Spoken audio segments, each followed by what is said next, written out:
querido amigo estudante, assim como MM de língua portuguesa, vamos trocar aqui umas ideias a respeito de coordenação e subordinação entre as orações e os termos que componham essas orações.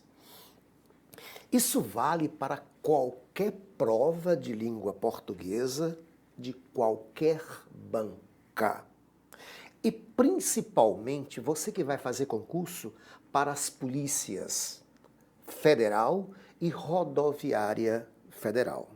Beleza? Vem comigo para esse comando de edital. Comando de edital, esse aqui. Relações de coordenação entre orações e coordenação entre os termos dessas orações. Ao se falar em coordenação, entenda-se paralelismo sintático. Então, mas o que é isso, MM? Paralelismo sintático. Uma sequência qualquer na escrita de um texto cujos termos sejam semelhantes em alguma coisa. Eles se repetem consecutivamente com uma ideia semelhante. Por exemplo, se eu dissesse, hoje acabei de comprar algumas frutas, bananas, maçãs, cerejas e abacates. Observe que eu tenho uma sequência de produtos idênticos, o quê? Frutas. Isso é um paralelismo sintático. Isso é uma coordenação. Eles se repetem consecutivamente. E cada um tem vida própria. Eu poderia ter comprado só a maçã, só a banana, só o abacate. Mas não, eu tive mais de um produto naquela mesma sequência, naquele mesmo padrão. Beleza? O nome disso é coordenação. Se eu tiver mais de uma oração numa sequência consecutiva, oração é aquele que tem verbo, você sabe disso, não é isso? Beleza. E elas são independentes, mas é como se eu tivesse a banana, a maçã, o abacate numa sequência. Eu terei aí orações coordenadas. Beleza? Na subordinação, imagine o MM e a companheira dele. Quem é que manda? Não tenha dúvida, é a companheira. Eu sou dependente das ordens dela. E também eu preciso de que ela exista para manter a minha existência. Isso é uma relação de dependência e não de coordenação. E um é mais importante que o outro. Ela, que dá a ordem, é chamada de oração principal. Eu sou dependente, a oração subordinada. E nessa relação vai haver basicamente sempre um conectivo. E essa relação se deriva em três classes. No substantivo, que é a oração subordinada substantiva, no advérbio, que é a oração subordinada adverbial, e no adjetivo, que é a oração subordinada adjetiva. Aí você diz, MM, faz muito tempo que eu não estudo e já esqueci. É como se você estivesse falando em língua grega para mim. Mas sei também que muitos que nos acompanham já têm essa noção. Vem comigo para uma anotação aqui para ver se a gente ajuda. Vamos olhar aqui só para a relação de coordenação nessa primeira chave. Olha esse exemplo atribuído a Caio Júlio César. Vim, vi, venci. Mesmo os verbos ver e vencer, que naturalmente pedem mais uma informação, Porque quem vê quase sempre vê alguém ou alguma coisa. Quem vence quase sempre vence alguém ou alguma coisa. Mas aqui eles se tornaram idênticos, inclusive, ao verbo vir. Sem necessidade de nenhum complemento. Porque eles foram colocados consecutiva e ordenadamente. Isso é uma coordenação. Ele poderia ter apenas ter vindo, ele poderia apenas ter visto, ele poderia apenas ter vencido. Não, eu vim, pronto. Eu vi, pronto. Eu venci, pronto. Isso é coordenação.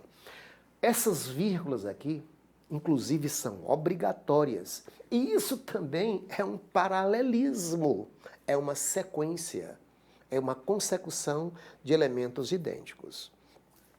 Aqui não existe aquela palavrinha que junta as orações, o conectivo ou síndeto.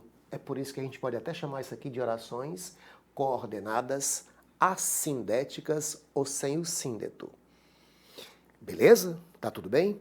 Vem comigo para esta oração absoluta, única, porque só há um verbo. Aqui nem é coordenação, nem subordinação. Só para a gente olhar os termos existentes nela.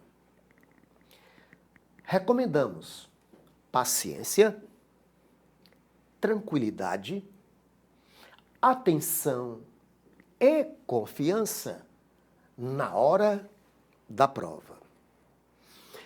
Observe que paciência, tranquilidade, atenção e confiança são elementos consecutivos que dependem do meu desejo de recomendação, do que nós estamos recomendando. Que você seja paciente, que você seja tranquilo, atento e confiante. Observe que estas 4 palavras têm inclusive a mesma classe gramatical. 4 substantivos. Isso é um paralelismo sintático, como estava acontecendo aqui na coordenação entre as orações. Estas 2 vírgulas aqui são obrigatórias pelo mesmo motivo desse paralelismo. Inclusive, este conectivo aqui poderia ser substituído por uma vírgula do paralelismo. Esta expressão, na hora da prova, não tem mais o mesmo valor das 4 palavras anteriores. Então, essa vírgula não está aqui por conta de um paralelismo. Ela é, inclusive, facultativa, porque esse termo adverbial está na ordem direta. Beleza? E por falar em vírgula facultativa, tudo que for facultativo em língua portuguesa é de interesse da banca CESP. Então, coordenação é isto, ou quanto aos termos, ou quanto às orações.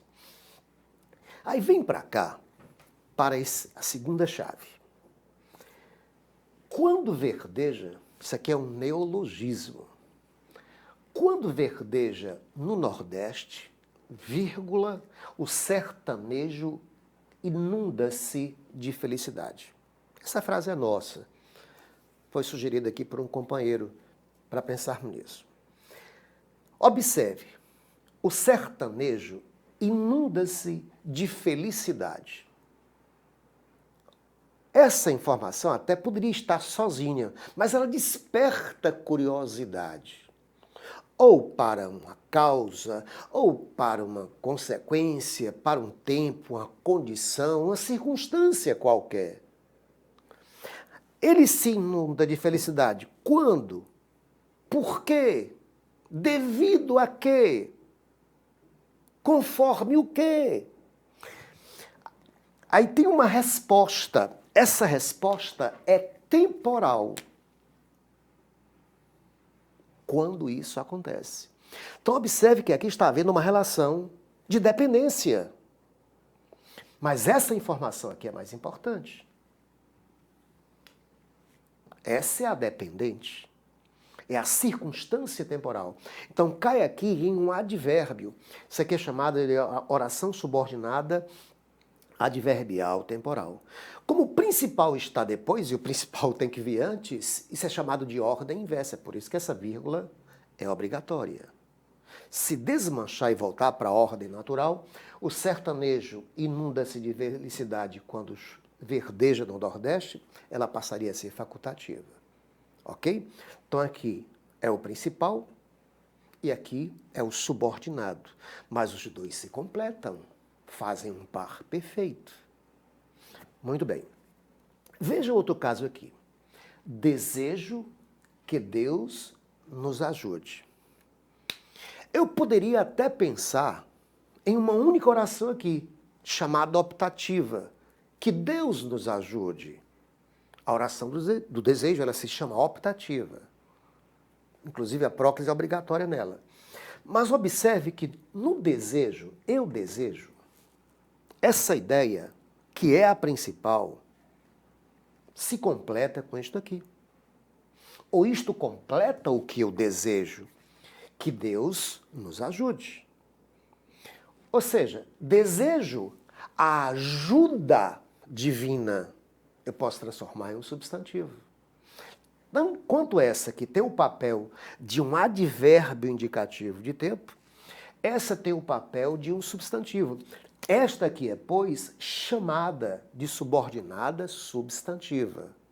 Nessa ordem direta, essa vírgula aqui é proibida, enquanto essa aqui é obrigatória. Se eu digo, no terceiro exemplo, Deus, que é justo, ajuda-nos.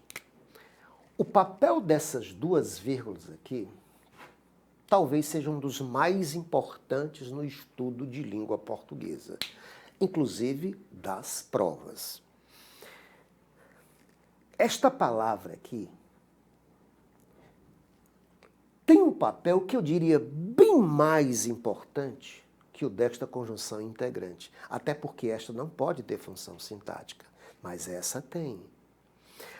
E essas duas vírgulas que aqui podem ser substituídas por um par de travessões ou um par de parênteses, tem uma função semântica importantíssima para dizer que essa qualidade é única e específica deste ser. Não há nenhum outro para dividir. Se eu tirar essas duas vírgulas, aí fica para ele ou qualquer outro. Não, só para este, ok? Esse cara eu posso trocar por o qual, por essa locução, o que classifica como pronome relativo.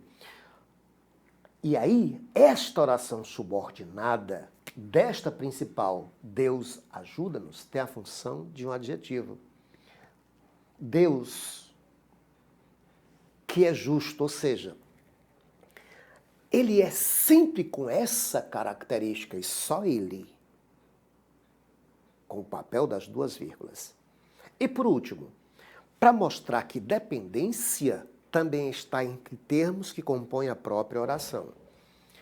Se eu dissesse, temos confiança em você, enquanto confiança completa o significado do verbo ter, em você completa o significado do substantivo confiança. Isso aqui é o alvo da confiança. Isso aqui é chamado, inclusive, de complemento nominal. De que nome? Confiança. Então, isso aqui é como se estivéssemos abrindo a primeira página do estudo de relações morfossintáticas em língua portuguesa. Ok? Então, diga comigo, MM, como é gostoso língua portuguesa?